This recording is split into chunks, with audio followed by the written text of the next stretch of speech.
voici donc, après cette petite parenthèse de Star Wars, partie donc, dans le monde des comics. Nous allons vous présenter une conférence en fait, qui s'intitule les comics, ce ne sont pas que des super-héros. Donc à mes côtés, j'ai Jean-Michel Marghetti. Bonjour. Donc chroniqueur sur Comic Box, auteur de l'histoire des super-héros et créateur du projet Super Chronicles, que vous pouvez donc retrouver sur son stand qui est situé dans la salle numéro 2. Et de mon côté, je suis blogueur et je tiens un site qui s'appelle Watchtower Comics. Et donc c'est vrai, on va se poser la question, les comics c'est quoi? C'est vrai que c'est un terme qui a l'air d'englober un peu n'importe quoi. Donc en fait, pour revenir en fait, à l'origine, le terme des comics, ça désigne en fait des petites bandes humoristiques qui paraissaient dans les journaux au début du siècle, pas du siècle précédent maintenant on va dire. Oui, voire même du siècle encore avant. Voilà. Et donc en fait, le terme justement comics, c'est une évaluation de comic strips, les strips désignant ces bandes, qui ensuite au fil du temps ont été rassemblés ensemble sous forme de petits recueils, de petits magazines. Et donc le terme en fait par abus de langage désigne maintenant la bande dessinée américaine. Oui, parce qu'au départ, les comics strips étaient majoritairement des bandes dessinées humoristiques. Tout à fait. Donc voilà, on c'est comique et strip parce que c'était la bande, donc c'était la bande comique. Et donc c'est resté même quand c'était sous forme de fascicules comme des comics, sous-entendu des choses marrantes. Voilà, absolument. Et donc c'est vrai qu'on pense à tort qu'il n'y a que les super-héros qui dominent le genre, mais effectivement, il y a autre chose. Mais effectivement, comme vous pouvez constater avec cette petite iconographie, donc les super-héros tiennent quand même une place importante. Donc ici, nous avons rassemblé plusieurs univers super-héroïques. Donc nous avons DC Comics avec Superman, Batman et leurs acolytes. Marvel Comics avec Spider-Man, les X-Men, les fameux Avengers qui sont plus que jamais sous d'actualité. Ouais. Mais également des choses un peu plus méconnues comme l'univers Valiant. Et à côté, ce que nous pouvons appeler le Kirkmanverse, en fait, du nom de Robert Kirkman, auteur de Walking Dead, nous en parler un petit peu plus tard, qui a créé un super-héros qui s'appelle Invincible, qui a donc conçu toute une mythologie autour de ce super-héros. Donc en effet, une grande place des super-héros dans l'univers des comics, mais ce ne sont pas les initiateurs du mouvement des comics. Absolument, puisque comme c'était souligné, déjà là c'était quelque chose d'humoristique, il y a de toute façon pléthore d'univers différents dans les comics. C'est quand même la BD américaine est quand même une BD particulièrement riche dans le domaine. Exactement. Donc par exemple, nous allons pouvoir commencer par parler de polar. Parce qu'en fait, finalement, en BD américaine, il y a beaucoup de sous-genres, comme dans les romans. Et donc, parmi les titres dont nous pouvons vous parler, en fait, il y a ces trois albums. Et d'ailleurs, lorsqu'on parle de polar dans les comics, il y a deux noms en fait qui me profitent en tête, c'est Ed Brubaker et Greg Rucka, qui sont vraiment les deux auteurs phares de ce style. Ce qui nous permet donc ici de voir deux livres de Brubaker, Criminal et Fou Noir, avec Stone Tone et lui signé de Greg Rucka. Alors ce qu'il faut savoir, c'est que très régulièrement, les comics sont inspirés d'un courant artistique. Les premiers dessinateurs de comics, il n'y a pas de comic strip, notamment Jerry Siegel pour Superman, a toujours dit qu'il était inspiré par le cinéma. Et c'est pareil pour les comic strips, donc il y a eu des comic strips de polar très tôt, Dick Tracy notamment, qui est un des grands classiques, et qui était inspiré en fait des films de roman noir. Casablanca, Le Journal de la Paix, voilà. Et donc, très souvent, les courants artistiques de comics font en fait des déclinaisons en bande dessinée de courants artistiques beaucoup plus larges qu'ils aillent dans les romans, dans le cinéma.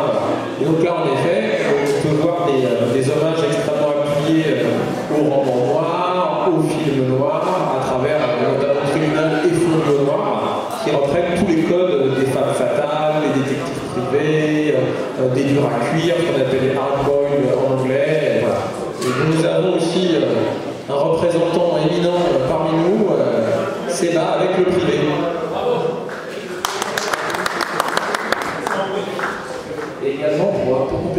ceci, on peut dire aussi que Stone Town, en fait, si vous connaissez un petit peu le personnage de Jessica Jones, super-héroïque, on va dire que dans Stone Town, nous avons justement un personnage de femme forte qui fait énormément penser justement à Jessica Jones. En sachant qu'on peut du coup retrouver les courants artistiques, les sous-courants, à l'intérieur du courant majoritaire. Par exemple, dans l'univers d'ici, Gotham Central, c'est une série dans le monde de Batman, mais qui décrit la vie du commissariat de Gotham Central. Et donc, comment dire, un classique aussi du polar, mais à l'intérieur de l'univers des super-héros. Tout à fait. Ensuite, un autre mouvement qu'on peut retrouver également dans les comics, c'est évidemment l'horreur. Donc, cette première sélection, on verra par exemple 30 jours de nuit, en fait dans le même univers que les films du même nom. Donc, c'est une histoire de vampire, c'est maintenant un défaut. Non, c'est ça. Ensuite, nous avons, justement, nous en parlions, l'omniprésent Walking Dead. Ouais. Voilà, qui est l'œuvre de Robert Kirkman, qui a été conçu en fait de la violence de son auteur comme une histoire d'horreur sans fin. Et on peut constater d'ailleurs qu'au bout d'un nombre très élevé d'effets sonores, en fait, l'auteur se renouvelle toujours et enchaîne les rebondissements à un rythme absolument impressionnant. Et nous avons également Hellboy, qui est en fait un personnage assez curieux. En fait, c'est un personnage démonique qui vit ensuite dans le monde du surnaturel. Donc, c'est pas vraiment du super-héros, c'est vraiment un personnage dans un univers horrifique. Et donc, Hellboy est BPRD, parce qu'en fait, Hellboy fait partie d'un groupe en fait, qui s'appelle le BPRD, le Bureau d'études du paranormal. Et en fait, justement, il y a toute une collection qui permet de voir ses aventures, donc pour mener des enquêtes un petit peu, on va dire, comme un peu comme X-Files, en fait, où les héros menaient des enquêtes sur des créatures étranges. C'est la même chose avec Hellboy. Ouais, tout à fait. Alors, dans l'histoire des comics américains, les vrais premiers comics d'horreur débutent dans les années 50. Avec notamment ce qu'on appelle les EC Comics, Witchers, Tale of the Crypt, des choses comme ça. Et il y a en effet tout un courant qui est arrêté très rapidement pour des causes de censure. Et ce n'est qu'assez récemment, en effet, que ressurgit des choses comme ça. Et là encore, on peut voir une filiation extrêmement serrée avec le monde cinématographique et le monde littéraire. Voilà, donc 30 jours, 30 nuits, c'est du Bram Stoker vampirique. Walking Dead, c'est La nuit des morts vivants de George Romero. Hellboy est fortement inspiré de l'univers Lovecraftien, qui est d'abord un univers littéraire. Donc oui, on peut voir très clairement que toutes ces séries, entre guillemets, découlent là aussi de courants littéraires, artistiques, qui vont prendre leurs racines au-delà du monde des comics et qui le retransposent dans un univers séquentiel, classique comics. Tout à fait. D'ailleurs, puisque nous parlons de Lovecraft, nous avons ici justement la série Providence, en fait signée par Alan Moore. Donc Alan Moore, c'est avec des petites choses comme Watchmen, V for Vendetta. Et en fait, Alan Moore signe un très bel hommage à Lovecraft et au Necronomicon avec cette série qui s'appelle Providence. Oui, tout à fait. La relecture par Alan Moore dans une boucle, entre guillemets, entre le Necronomicon, Providence, oui, tout à fait. Et bien que complètement assumé, on peut voir que pour des problèmes de droit, ça ne s'appelle pas Lovecraft, ni Cthulhu, ni Necronomicon. C'est le Néonomicon. Bon, tout le monde a compris la référence, mais on voit bien que les problèmes de droit n'entravent pas malgré tout la créativité des grands auteurs. Voilà, tout à fait. C'est comme la même chose un petit peu pour la petite histoire chez Marvel qui ne peut pas utiliser le personnage de Fu Manchu et qui brode tout autour. Exactement, ouais. Et donc aussi dans l'horreur, nous avons, alors là, Spawn, c'est vrai que c'est un peu un mi-chemin entre l'horreur et le super-héros. C'est pareil, c'est un personnage horrifique. En fait, un ancien soldat en fait, qui revient entre les morts mais sous la coupe de démons et qui donc se bat en fait entre le ciel et l'enfer. Ouais, en sachant que Spawn, on peut aussi y voir une référence à certains comics Marvel des années 70, lorsque le Comic Code, qui est un organe de censure, s'assouplit, on va dire, et permet à des éditeurs, non Marvel, mais pas que Marvel, d'utiliser des personnages horrifiques à partir du moment où ils sont tirés de la littérature. Donc on va avoir un premier essai avec un adversaire de Spider-Man, Morbius, le vampire vivant. Voilà, donc c'est pas un mort vivant, c'est un vampire, il est vivant. Ensuite on va avoir le loup-garou, et puis on va avoir Ghost Rider, qui est le motard possédé par l'esprit du mal. Combat McFarlane Spider-Man fait Spawn, il continue graphiquement son run sur Spider-Man. Donc les chaînes de Spawn, c'est d'une certaine manière les toiles de l'araignée, et puis il injecte dedans l'équivalent de Ghost Rider, c'est-à-dire cet homme revenu entre les morts, possédé par un démon de vengeance et qui cherche à se venger de ceux qui l'ont tué et l'ont séparé de sa famille. Donc là en effet on est un peu dans un mixte, mais en même temps Ghost Rider était déjà un comics d'horreur un peu matiné de super-héros pour adoucir un petit peu la chose. Tout à fait, c'est là qu'on peut voir justement, comme on disait hier, autre temps, autre mœurs. La censure s'étant assouplie, donc forcément les auteurs sont plus libres. Exactement. D'ailleurs, c'est quelque chose qu'on peut aussi voir avec Rachel Rising, qui est donc une série d'horreur signée Terry Moore. Terry Moore, donc, qui a signé également Strangers in Paradise. Ouais. Et donc là, en fait, il part sur une série d'horreur qui se base un peu sur les procès de sorcellerie au début de l'histoire américaine. Et donc, c'est pas vraiment dans une ambiance horrifique. Et c'est donc des choses vraiment très très surprenantes. Ouais. Et nous pouvons aussi parler de fantasy. Et donc en fantasy, par exemple, nous avons la série Monstress. La série Monstress, en fait, qui est très originale, parce qu'en fait, souvent, lorsque les auteurs de comics se basent sur la mythologie, c'est souvent la mythologie classique, donc la mythologie grecque, par exemple. Et là, on parle de la mythologie japonaise. Ouais. Donc là, on se retrouve dans un univers quand même complètement fantasmé, que ça se passe pas sur Terre, c'est dans un autre monde.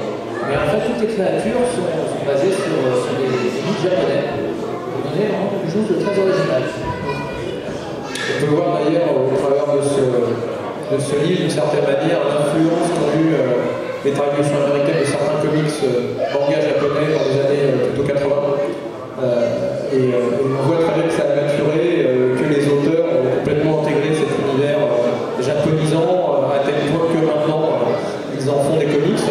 Ce qui est assez rigolo, parce que le mouvement inverse ça existe, puisque pour ceux qui lisent des mangas, My Hero Academia, qui est la version japonaise tout simplement d'un univers de super-héros qui était pas inconnu, mais en tout cas assez lointain des préoccupations des mangakas pendant très longtemps. On voit des échanges culturels entre les deux civilisations, entre les deux cultures par rapport à ça. Et également, sinon, dans ce monde de fantasy, nous avons donc l'étrange vie de Donald Owens, qui est en fait un cas un petit peu particulier, parce qu'en fait, cet album est l'adaptation sous forme graphique d'un roman de Neil Gaiman, qui est par ailleurs scénariste de comics, également scénariste d'épisodes très réussis de Doctor Who. Et en fait, donc, c'est l'histoire d'un jeune garçon qui se retrouve finalement, en fait, qui est dans un cimetière, et se retrouve adopté par... Bon, je ne peux pas faire de spoiler pour parler de son film principal, ce serait criminel de la beauté de l'histoire, et qui se retrouve en fait, on va dire, entouré de morts. Et donc c'est pareil, on part dans une ambiance vraiment très onirique et vraiment séduisante. Gaiman est un habitué de ça, puisque lorsqu'il rentre dans le monde des comics américains dans les années fin des années 80, début des années 90, c'est avec Sandman, qui est une interprétation onirique de personnages super-héroïques très vaguement inspirés du mythe du marchand de sable, et qui traverse cet univers qui est connecté à l'univers de super-héros, et malgré tout extrêmement déjà fantasy dans le sens la fantaisie en français, c'est-à-dire l'imaginaire onirique, et qui à travers Sandman développe petit à petit un univers dont on voit des séquelles à travers son activité, notamment sur cet album. Tout à fait, c'est vrai qu'on sent bien la patte de Gaiman, et il a réussi quand même à passer à travers le tamis de l'adaptation. Et parmi nous, donc, il y a également, en fait, si vous connaissez un petit peu le film Jumanji, en fait, avec ce jeune garçon qui disparaît et qui revient sous forme adulte, en fait, nous en avons une sorte de déclinaison avec Birthright. Et Birthright, en fait, qui vraiment s'attache vraiment cette fois à la famille, en montrant une famille qui est brisée par la disparition d'un jeune garçon. Et en fait, on voit une espèce de barbare, ce qu'on connaît de barbare, qui revient. Et on s'aperçoit assez vite que finalement, c'est le jeune garçon qui a grandi. Et en fait, il y a beaucoup d'intrigues tout autour de lui dans un monde de magie. Et on voit qu'il est l'enjeu en fait d'une sorte de guerre de pouvoir entre les planètes. Et sinon, nous avons également l'excellent Porcelaine, donc en fait, qui s'est fait dans une ambiance qui mélange un petit peu, on va dire,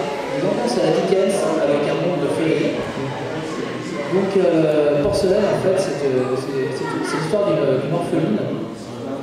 Donc, je citais la France de Dickens, donc l'orpheline qui crève de faim dans un monde fantasmé de la fin du XIXe siècle, et qui, en fait, finalement, se retrouve en fait, adoptée par un homme étrange, et justement, qui a un lourd secret. Et on se retrouve également dans une ambiance tout à fait fascinante.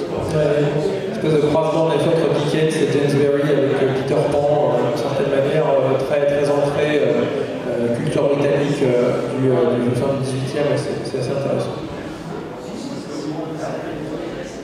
Et enfin, toujours pour la fantasy, donc, nous avons Fable. Fable, en fait, qui part d'un postulat assez osé et assez intéressant, en fait, c'est d'imaginer que les créatures de contes de fées, qu'on entend depuis notre enfance, existent. Qu'elles sont toutes dans un autre royaume. Et finalement, il y a une créature étrange qui s'appelle l'adversaire, qui les a chassées de ce monde, et ça essaie de s'intégrer sur Terre. Exactement. Il y a eu d'ailleurs une déclinaison dans les comics, je pense que les gens qui regardent la télé connaissent peut-être cette série qui s'appelle Once Upon a Time, Tout à fait. qui est fortement inspiré, ou en tout cas les auteurs ont eu une idée de Fable, et en effet l'idée c'est de se dire qu'est-ce qui se passerait si ces personnages de contes de fées arrivaient dans notre monde et étaient à la fois surpris par notre monde, mais également conserver certaines particularités qui les caractérisent, avec des idées un peu incroyables comme le Clodor et les Trois Ours, des choses comme ça. Tout à fait, où la Belle au Bois dormant, en fait, qui mène une opération d'infiltration, justement, avec sa capacité à s'endormir. Oui, c'est très bien fait. Fable, c'est vraiment un rôle. Donc il y a Sandman, on parlait tout à l'heure. Tout à fait, qui intègre à la fois des références de fantasy, mais aussi beaucoup de références littéraires anglaises, parce qu'on voit Shakespeare. Alors, dans ses œuvres les plus fantastiques, Le Songe de l'été, avec Puck, avec Oberon, et énormément de folklore africain. Une des histoires est en fait une déclinaison d'un folklore africain d'une princesse qui tombe amoureuse d'un dieu et qui, parce qu'elle est infidèle, est condamnée aux enfers. On voit Sandman revoir ça. Beaucoup de choses aussi liées à la sorcellerie. Oui, tout à fait. Des sorcières avec un cycle sur Séléné. Vraiment des choses très intéressantes dans Sandman. Et en plus, ce qui est très appréciable dans Sandman, en plus de son contenu donc, très intéressant, c'est qu'il y a toute une ambiance. En fait, une sorte de. En fait, la force de Neil Gaiman sur Sandman, c'est d'emmener en fait, le lecteur dans son univers onirique. Et on est une sorte de transe en fait lorsqu'on lit cette série. Oui, tout à fait. Et avec un autre avantage, je pense très certain de Sandman, c'est qu'il y a une fin. Oui, c'est une série qui s'arrête avec une vraie fin qui, je pense, a été prévue dès le départ. Et qui donc en fait un univers autosuffisant. Certes, on croise quelques super-héros de temps en temps. Mais c'est vraiment un univers extrêmement intéressant pour tous les gens qui cherchent, je dirais, un comics vraiment très haut de gamme dans la narration et dans l'ambiance littéraire. En fait. Absolument. Et donc, à côté de Sandman, nous avons Hillbilly, qui est une série plutôt récente signée Eric Powell, qui est un auteur-dessinateur au style toujours assez surprenant. Et en fait, Hillbilly, qui raconte l'histoire d'un personnage surnaturel doté d'une espèce de couteau bouché et qui donc affronte les forces du mal, par cette force basant sur le folklore nord-américain. Donc là aussi, une ambiance assez fascinante et qui est aussi parti pour avoir une fin, parce que là, le tome 3 ne saurait tarder et clôt le cycle. Et enfin, sinon, pour terminer sur la fantasy, on ne peut que citer la référence en la matière, à savoir Conan le Barbare. Avec une fantasy, donc sous-genre de la fantasy, créé par Robert Howard dans les années 30, et dont les descendants à la fois littéraires et adaptation comics et cinématographique est très connu, avec ce mythe du barbare supérieur au civilisé, qui est décliné chez Marvel dans les années 70 par Roy Thomas, malgré l'opposition assez forte du management de Marvel, qui ne voit pas très bien pourquoi on va faire ça, et pourquoi on va payer des droits, etc. Et qui va sauver une première fois financièrement Marvel, qui à l'époque était en train de se santé, parce que ça a été un succès absolu. Et donc, c'est d'une certaine manière à ce moment-là qu'on a redécouvert que les comics pouvaient ne pas être que des super-héros. Absolument. Et c'est vrai que Bruce Wayne, c'était un très très bon succès. À tel point d'ailleurs que lorsque Marvel a pu publier le Conan, ils ont quand même continué à décliner le format sous d'autres personnages barbares, mais avec le Conan. Et donc forcément un genre auquel on pense quasiment immédiatement lorsqu'on parle de comic book, forcément la science-fiction. Et donc par exemple on peut parler de Black Science. Alors, pour les gens qui suivaient donc, des séries télévisées dans les années 90, en fait, Black Science fait énormément penser à la série Sliders. Ouais. Nous avons ici donc en fait une famille de scientifiques qui justement veut explorer l'univers, c'est-à-dire les différents univers parallèles. Et évidemment, comme dans Sliders, ça ne se passe pas bien. Et se retrouvent coincés et on va dire vraiment d'univers en univers. Et sachant qu'ici c'est quand même quelque chose de beaucoup plus sombre que Sliders, qui était quand même une série de divertissement. Mais pareil, la thématique familiale est quand même très très mise en avant. Oui, tout à fait. Alors, les premières BD de science-fiction remontent à loin, hein, parce que c'est quasiment le premier genre après les comics, les funnies, pour pas confondre, avec le Rogers, avec Flash Gordon, avec Bradford, voilà, donc, comment dire, l'univers science-fiction dans la BD américaine est très très présente, et en effet très rapidement avec la théorie des camps parallèles, des univers parallèles, ou des univers chroniques, quelque chose qui est extrêmement répandu, qu'on voit beaucoup aussi en BD, aussi dans les super-héros. Parce que certains responsables éditoriaux, notamment chez DC Comics, je pense à Julius Schwartz, était un ancien agent littéraire d'auteurs de science-fiction, celui qui a édité un premier Ray Bradbury, et qui a intégré à l'intérieur des mondes de DC, et pas que au moment du Silver Age, beaucoup de choses sur les univers parallèles et qui donc restent extrêmement présents dans la science-fiction américaine, qu'elle soit littéraire, le maître de l'eau château chez Philippe K. Dick, qu'elle soit en comics, qu'elle soit en film, et si Hitler avait gagné la guerre, et si les Espagnols n'avaient jamais atteint l'Amérique centrale. Le Black Science, en effet, une forme assez sombre, reprend cette thématique. Absolument. Et puisqu'on justement on parle de thématiques assez sombres, on peut dire que Oblivion Song également, c'est pas quelque chose de très bien. On retrouve également au scénario donc, Robert Kirkman, aujourd'hui, cette fois donc, toujours l'auteur de Walking Dead, qui part dans le style de la science-fiction. C'est un genre qu'on n'avait pas trop exploré en fait, à part le super-héroïsme dans Invincible. Ouais. Et donc cette fois, c'est pareil, on part dans une thématique d'univers parallèle, avec donc un personnage qui essaie de réparer ses fautes. Ouais. Et donc c'est pareil, c'est comme un peu dans Walking Dead, il y a beaucoup de thématiques sur la rédemption. Mais au moins, c'est vrai, je l'avoue, quand j'ai lu Oblivion Song la première fois, j'avais un priori, je me disais, ça va être Walking Dead dans l'espace. Ouais, c'est pas le cas. Et c'est pas le cas du tout, c'est absolument passionnant. Non, ce qui lie les deux, c'est la thématique surréaliste. Voilà, ce qui est, je pense, chez Robert Kirkman, très important. C'est comment, dans un univers déstructuré, on survit, que ce soit parce qu'on est poursuivi par des amis ou parce qu'on se retrouve sur une terre un peu compliquée par rapport à la vie. Oui, c'est vrai que c'est une thématique. De toute façon, c'est la force de Robert Kirkman, c'est toujours ces personnages en avant par rapport à son histoire. C'est les personnages d'abord, mais les cadres après. C'est vrai que c'est très intéressant. Ouais. Et sinon, nous avons également un grand classique, Martha Washington, qui est cette fois signé de Frank Miller, Guy Liberty au départ. Voilà. Un univers dystopique, en fait, Miller a écrit ça dans les années 80, si les souvenirs sont bons, sur le républicanisme américain, c'est-à-dire Reagan, Bush et un univers dystopique où il y a énormément d'oppression dans les États-Unis, et Martha Washington va devenir d'une certaine manière libératrice des États-Unis sur cette partie-là. Tout à fait, et là c'est justement avec cette œuvre, c'est là qu'on peut retrouver justement quelque chose d'assez présent dans la science-fiction au sens large, c'est-à-dire que le filtre futuriste est en fait un prisme qui projette en fait des thématiques tout à fait actuelles dans un monde fantasmé, et ça permet de réfléchir dessus. Exactement. Et enfin, donc, nous avons également Lazarus. Donc, nous retrouvons Ravnica, dont nous parlions tout à l'heure avec Stanton, également un ancien auteur de Wonder Woman, qui on va dire que les personnages de femmes fortes sont un peu son apanage.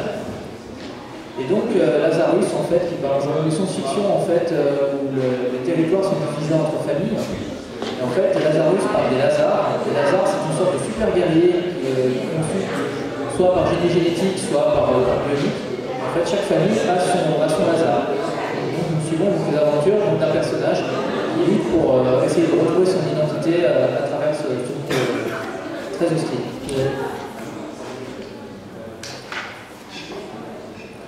Et toujours en science-fiction, forcément nous en parlions tout à l'heure avec la démonstration que nous avons eue, il y a l'univers de Star Wars. Star Wars qui est très présent en fait dans le monde des comic books, parce qu'en fait très tôt, lorsque les éditeurs de comics n'ont plus de films à se mettre sous la dent, en fait sont mis à combler les vides en fait en faisant ce qui est devenu après l'univers étendu. Alors, ce qu'il faut savoir, c'est que Star Wars, George Lucas est un grand fan de comics. À l'époque où il crée Star Wars, il est copropriétaire d'une boutique et il pense que, c'est pas qu'il pense, c'est que son film reçoit assez peu d'écho en termes de production. Il a beaucoup de mal à trouver un producteur. La 20th Century Fox signe un accord de distribution un petit peu bizarre avec eux, ne produisent pas vraiment de film. C'est pour ça que Lucas était toujours propriétaire de ces personnages. Et donc pour créer un écho autour de son film, il décide de convaincre Marvel de publier le comics avant la sortie du film. Et donc il va voir Stan Lee, qui balaye ça d'un revers de main en disant la science-fiction ça se trompe pas, c'est vraiment pas terrible. Comme quoi Stan Lee était soi-disant visionnaire, et des fois, comme tout homme, il est faillible, mais ça a été quand même assez régulièrement. Et donc le propriétaire de la boutique de comics, qui connaît très bien Roy Thomas, qui à l'époque est l'adjoint de Stan Lee, l'invite au resto et lui présente George Lucas, lui présente le projet, et Roy Thomas, qui est un fan de SF, dit ah c'est cool et tout, et donc ils disent bah, on aimerait bien que Marvel le publie, ouais c'est une bonne idée, et là il dit bah, je vais en parler à Stan Lee. Là les mecs un peu embêtés lui disent bah en fait on en a déjà parlé, et à moi qu'est-ce qu'il a dit, bah il a dit non. Roy Thomas, bon Stan Lee était le chef, se voit quand même un peu embêté, néanmoins on va voir Stan Lee en disant écoute c'est quand même un bon plan, je pense qu'on devrait quand même y réfléchir. Stan Lee lui dit bah achète à pas cher, grande phrase de Stan Lee, et Roy Thomas arrive à convaincre Stan Lee de lancer Star Wars, et le comics sort avant le film. Si vous lisez l'adaptation de Star Wars de l'époque de Marvel, il y a des scènes qui ont été coupées au montage. Donc on voit Jabba the Hutt, qui n'est pas du tout une grosse limace. On voit le copain de Luke, dont j'ai oublié le nom, qui avait au départ qui avait au départ un rôle assez important. Donc Star Wars et les comics, c'est quand même une vieille histoire. Et en effet, quand Roy Thomas finit d'adapter le premier, il demande à Lucas s'ils ont la possibilité d'adapter le second. Lucas leur dit oui, mais c'est pas sorti. Donc les comics c'est mensuel, donc Roy Thomas dit bah comment on fait, et il lui dit bah comblez les trous. Donc il lui donne très rapidement le plot de l'Empire contre-attaque, et il lui dit voilà il y a des personnages que j'aimerais que tu n'utilises pas en fait. Et les personnages qu'il aimerait que tu n'utilises pas, c'est plutôt Chewbacca et Han Solo. Et donc Leia se retrouve avec Luke Skywalker, et Roy Thomas, partant du fait qu'il s'était embrassé à la fin du 4, commence à nouer une idylle entre les comics entre Luke Skywalker et sa sœur, jusqu'à ce que Lucas, voyant ça, lui fait ça c'est pas possible, sans lui expliquer pourquoi. Donc Roy Thomas explique dans une interview, d'un coup nos plots deviennent complètement obsolètes, mais néanmoins ça reste, et moi qui ai lu les épisodes quand j'étais môme dans Titan, c'était quand même vachement sympa d'avoir du Star Wars en continu alors que les films sortaient tous les 2 ou 3 ans. En plus c'était vraiment, il y avait beaucoup d'imagination dans ces épisodes. Et on retrouve aussi un petit côté Flash Gordon. Oui, de toute façon, Lucas n'a jamais dénié qu'il a été inspiré par certains vieux cerveaux, Flash Gordon avec Star Trek et des choses comme ça. Tout à fait. Sinon, toujours dans les univers de science-fiction, donc il y a une petite série en fait en 3 albums qui s'appelle Alex Posada. En fait, si vous suivez la série, je crois que c'était Real Humans, si la mémoire est bonne. Real Humans, c'est une série en fait qui parle des droits des robots. Ah oui. Et en fait, là, c'est justement dans un univers un petit peu d'anticité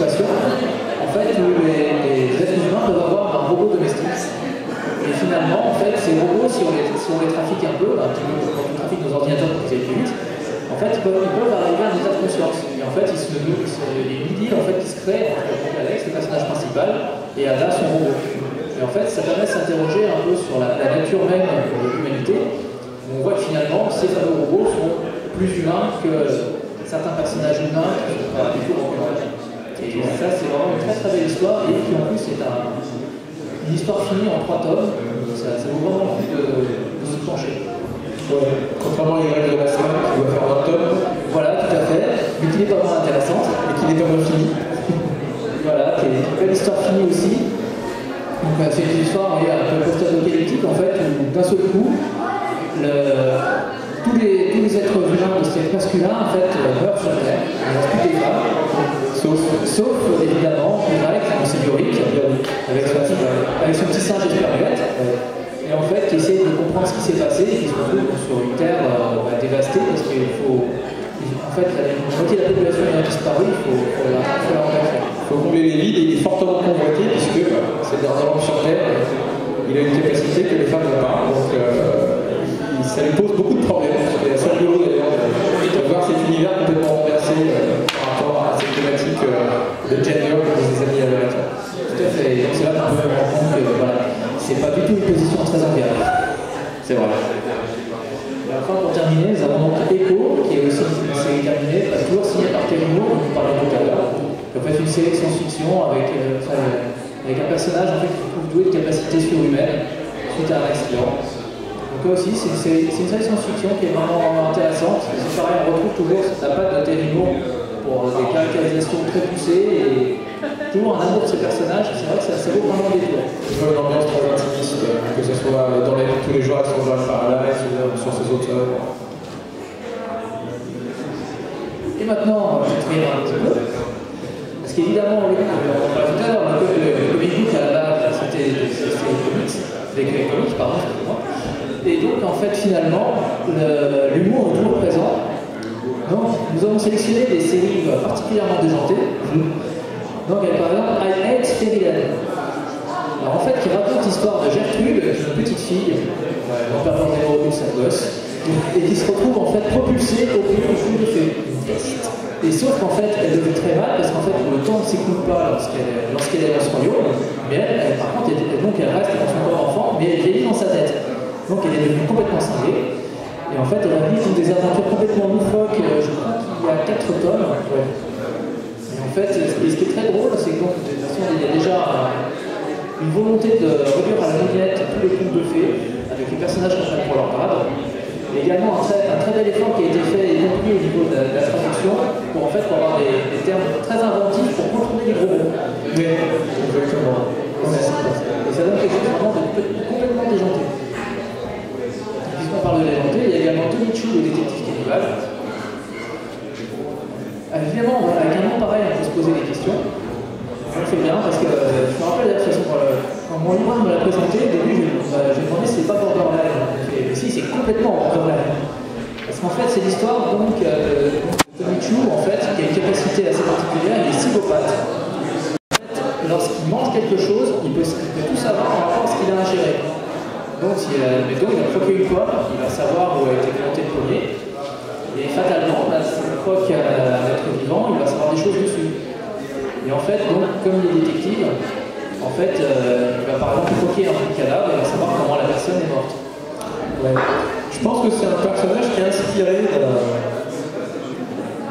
d'un personnage d'un univers super-héroïque un peu particulier. Je pense que tout le monde maintenant dans cette salle connaît qui est George R.R. Martin, le créateur du Trône de Fer, de Game of Thrones. Mais quand il était jeune, Martin était aussi un vrai fan de jeux de rôle. Et pour son 30e anniversaire, je crois, des copains lui achètent une boîte d'un jeu qui est un peu tombé en déshérence, qui s'appelle Super World, et qui était un système d'Icarium assez sophistiqué, un système de jeu. Et avec ses copains, pendant 6 à 8 mois, ils jouent. Ils ne font que ça. Ils jouent. Et au bout de 8 mois, ils se rendent compte qu'ils n'ont plus d'argent. Parce que, forcément, quand vous jouez, vous ne gagnez pas d'argent. Et c'était tous des auteurs qui vendaient des nouvelles, et forcément, comme ils n'avaient rien écrit, ils n'avaient rien vendu, et puis leurs avances sur étaient arrivées à échéance. Donc ils disent, bah, faut qu'on s'arrête de jouer. Et c'est con, c'est sympa, on a une bonne campagne de super-héros. Et donc quelqu'un, je pense que c'est Lisa Turtle, dit, mais pourquoi est-ce qu'on ne s'inspirerait pas de notre campagne pour écrire quelque chose? Et donc ils ont fait un univers super-héroïque en romance qui est assez rare et qui a assez peu de succès, on va dire, habituellement. Il s'appelle Wildcard. Et dans cet univers super-héroïque, il y a plein de super-héros très atypiques. Il y a un personnage qui a tiré, en fait, dans le monde de Wildcard, vous êtes infecté par un virus extraterrestre et vous avez une chance, vous avez 99% de chance de mourir, une chance de devenir un Joker, c'est-à-dire un personnage déformé, et une chance de devenir ce qu'ils appellent un As. Donc c'est bâti sur le modèle des cartes à jouer. Vous avez les Jokers, les As, vous avez les deux ensuite, et vous avez la Reine Noire. La Reine Noire, vous mourrez. Le 2, vous avez un pouvoir très mineur. Le Joker, vous êtes déformé, vous avez un pouvoir souvent. Et l'As, vous êtes un vrai As. Et donc il y a tout un univers autour de ça, dont un univers avec la mafia vietnamienne. Et l'un des personnages de ce gang de mafieux, dont j'ai oublié le nom, Nigo, je crois, a la capacité, quand il mange le cerveau de quelqu'un, de voir ses souvenirs, ce qui est très utile quand on est la mafia. Et donc je pense que ce personnage est en partie inspiré, parce que Wildcard, c'est un gros succès aux États-Unis.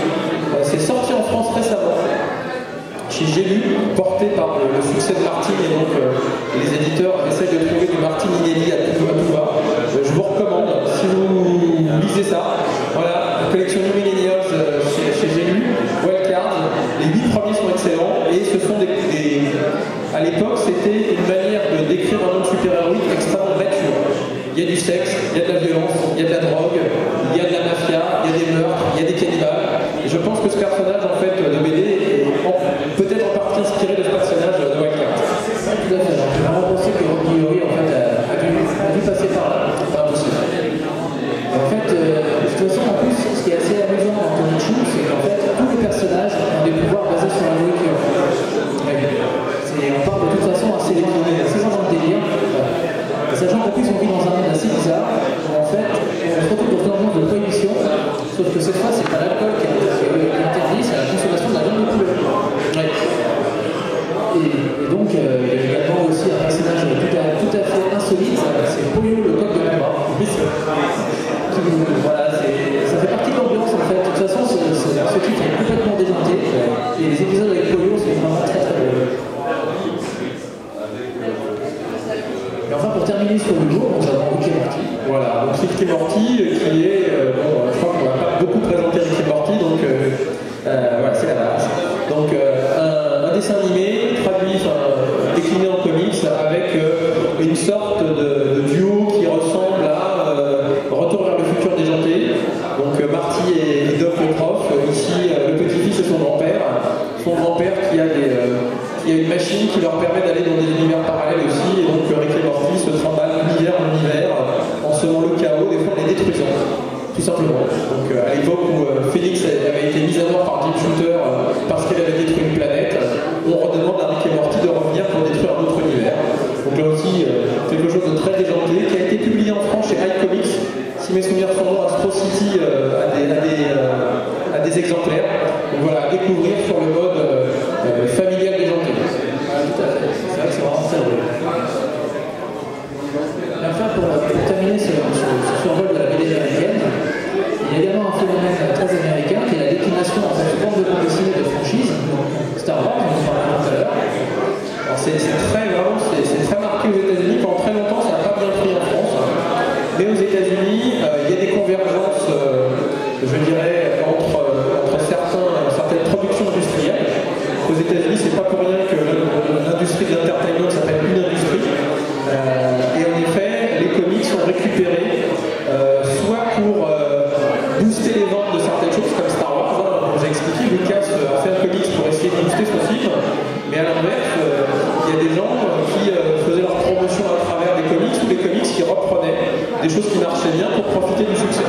Donc voilà, des choses très connues aux États-Unis, beaucoup moins en France. Les Transformers, tout ce qui est jouet, vous avez les Transformers, vous avez les Micronauts qui étaient au départ des jouets, vous avez Rome, le cheval de l'espace qui au départ était un jouet. Donc voilà, donc des adaptations, je dirais, de l'industrie du jouet vers le comics.